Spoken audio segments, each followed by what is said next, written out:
Oi pessoal, tudo bom com vocês? Eu me chamo Júlia e esse é o primeiro vídeo do nosso canal Além do Enem, no qual nós iremos abordar alguns temas filosóficos, alguns temas históricos que não é cobrado no Enem, mas que toda pessoa deveria saber.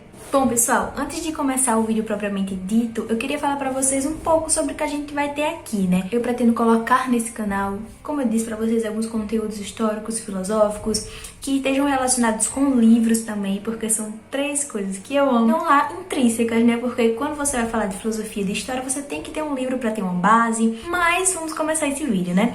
Hoje eu separei aqui um tema muito interessante, né? Pelo menos pra mim, e que eu sabia que eu tinha que começar com a história de Roma, um personagem da grande história de Roma.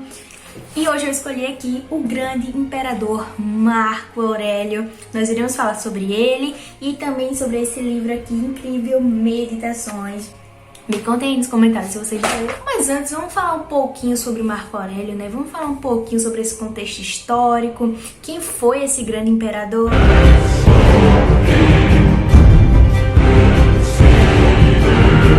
A educação de Marco Aurélio, ela foi obtida por meio de tutores, né, como era comum lá na Roma Antiga, e sempre foram os tutores mais renomados que ficaram aí responsáveis por Marco Aurélio. E isso levou sim uma influência para o jovem imperador, que já estava ligado desde os 12 anos com a filosofia, não tardando para aderir ao estoicismo. Por isso que Marco Aurélio é tão conhecido como o filósofo estoico, como a gente vai ver aqui nessa obra, né? Uma coisa muito importante que a gente pode mencionar também sobre Marco Aurélio é que a família dele sempre foi patrícia, sempre foi uma família muito importante. Então o seu avô, ele já tinha ligações com o grande imperador Adriano. E Adriano gostava muito de Marco Aurélio.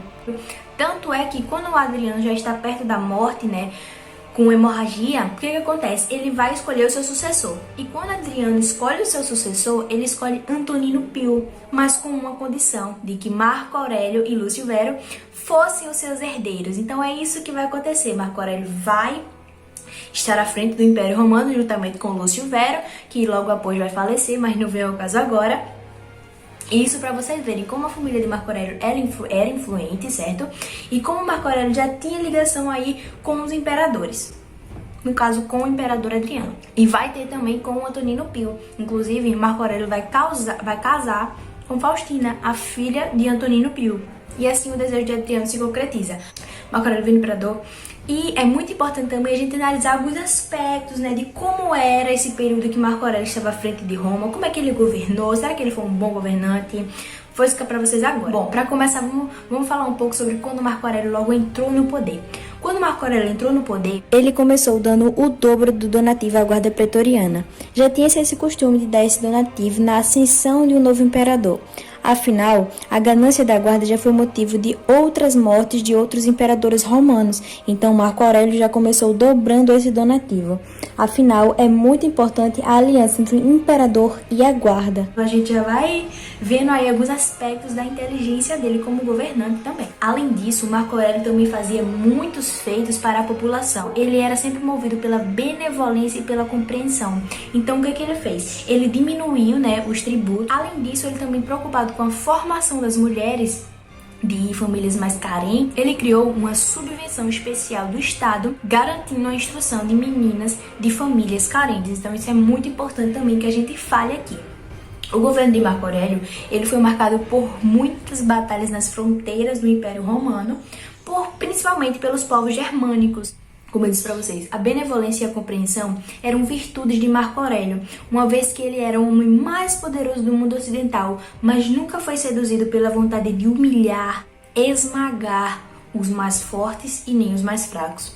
E é claro que isso tudo tem um motivo sim, afinal Marco Aurélio é considerado um filósofo estoico, como eu disse pra vocês. Afinal, o que é ser estoico? Afinal, o que é o estoicismo? Deixa eu explicar pra vocês aqui brevemente. O estoicismo, ele é uma corrente filosófica helenística, ok? E o que basicamente prega o estoicismo? Na verdade, nós poderíamos realmente fazer um vídeo aqui só sobre o estoicismo, claramente, de boas. Mas brevemente, né, sintetizado o que prega o estoicismo. O estoicismo é nada mais nada menos que o controle das emoções. Não é o que acontece com você, mas é como você lida com isso. O estoicismo ele vai pregar a indiferença a sentimentos como morte, velhice, opinião alheia e afins. E é exatamente esse estilo de vida que Marco Aurélio seguia. E é exatamente isso que a gente pode ver nessa obra aqui, Meditações, está estampado, né, com conceitos do estoicismo aqui. É muito importante que a gente fale também que essa obra aqui, Meditações de Marco Aurélio, é uma obra com um teor muito pessoal. Afinal, eram escritos que ele mesmo fez, né, escreveu para ele próprio. Essa escrita dele é uma coisa íntima com ele próprio, entende? Então isso aqui não era para ser publicado, muito provavelmente não era para ser publicado, mas acabou sendo, e aí a gente teve acesso aqui a esses escritos do grande imperador. E isso, na verdade, deixa a nossa leitura mais interessante ainda. É muito importante que se diga também o seguinte: o estoicismo ele tem 3 grandes nomes, e 2 deles são Marco Aurélio e Epicteto. Marco Aurélio, o grande imperador romano, o homem mais poderoso do mundo ocidental, e o outro é Epicteto, um escravo aleijado. Essas 2 pessoas, elas se unem em prol de uma coisa, o estoicismo. Então, 2 pessoas com vertentes totalmente diferentes, com estilos de vida totalmente diferentes, uma com o peso da liderança e outra com o peso da escravidão, mas mesmo assim elas se encontram no estoicismo justamente por essas bases que a gente vai ver aqui no livro Meditações, porque agora eu vou mostrar para vocês algumas partes do livro, né? Para vocês terem mais essa noção e ficar mais à parte. Vamos lá. Se sofres por causa de algo exterior, não é ele que te incomoda, mas sim a apreciação que fazes deles. Bem, a eliminação imediata dessa apreciação cabe a ti.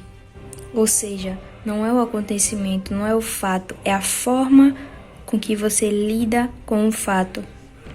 Viste aquilo, pois vê isto também. Não perturbes a ti mesmo, torna-te simples. Causam danos a ti? Aquele que o faz causa dano a si mesmo. Foste atingido por algum acontecimento? Ótimo. Tudo aquilo que acontece foi determinado para ti pelo universo, desde o princípio, e segundo a trama do destino. Em síntese, a vida é curta. Tira vantagem do presente com prudência e justiça. Em primeiro lugar, não te perturbes, pois tudo se comporta de acordo com a natureza do universo, e em pouco tempo tu não serás nada, como não são Adriano e nem Augusto. Vocês podem ver aqui claramente a indiferença à morte, que também é pregada pelo estoicismo. Então, pessoal, aqui a gente consegue observar a postura filosófica de Marco Aurélio. Então, ele fala muito aqui nesse livro na questão da prática de virtudes, repúdio a vícios, resignação diante de fatos, de acontecimentos cotidianos. Ele também fala muito sobre devoção religiosa, né? E ele também menciona bastante o interesse da comunidade e não o individual. O indivíduo, ele existe em comunidade e não solitário.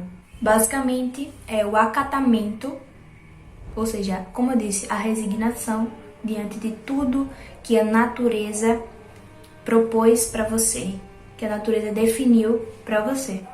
Então, pessoal, essa aqui só foi uma pequena parte da história de Marco Aurélio, da história pequenininha parte da história de Roma. E aqui a gente também mencionou muito sobre estoicismo, sobre meditações. E se vocês gostaram aí, deem um like. Uma coisa muito importante, não se assustem se vocês não entenderem um conceito ou outro. Afinal, aqui é só um vídeo introdutório, certo? Mas aí vocês podem pesquisar a fundo e vocês vão entender tudo certinho. Mas, por favor, qualquer dúvida, coloquem aí nos comentários que eu vou responder todo mundo. Com qualquer dúvida, sério, comentem mesmo, tá? E logo após Marco Aurélio vai vir Cômodo, que é o oposto do seu pai, mas enfim. É isso, pessoal. Obrigada.